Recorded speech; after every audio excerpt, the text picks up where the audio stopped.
Bonjour à tous, vous regardez la pensée démasquée.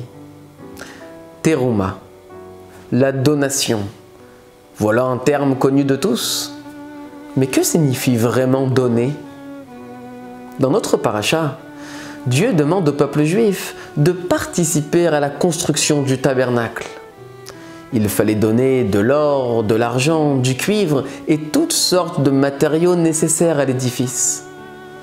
Le terme d'ouverture de ce passage qui apparaît dans la Torah est justement assez étonnant, puisque le verset dit « Veyikru li teruma » qui signifie « Et ils prendront pour moi une donation ».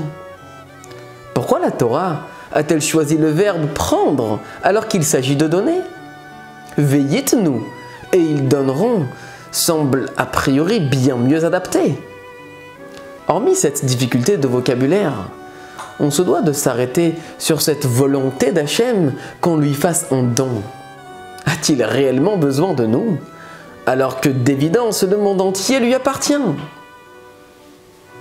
En réalité, c'est sans doute la définition même du terme « donner » qui peut avoir tendance à nous échapper.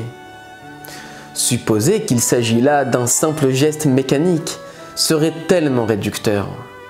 La réalisation d'une donation doit être le fruit d'un effort. Et cela commence par prendre.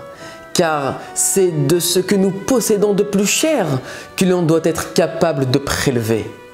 Cet effort est le témoin de notre investissement. Et il ne fait pas de nous un donateur, mais un partenaire. Voilà pourquoi la Torah a choisi le verbe « prendre ».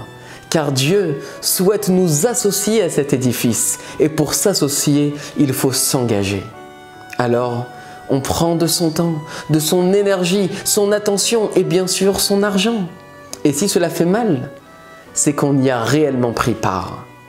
De fait, lorsque l'amour s'exprime par ce qu'on prend de nous pour le donner à l'autre, c'est un amour durable et c'est celui recherché par Dieu pour la construction de son Mishkan. Si vous connaissiez l'expression « prendre sur soi », aujourd'hui vous connaissez l'expression « prendre de soi ». Et c'est cela que signifie « entreprendre ». Il en va pour tout type d'entreprise, en commençant par celle de notre propre famille. Car pour aimer, il faut donner, voire même se donner. Shabbat Shalom et à la semaine prochaine.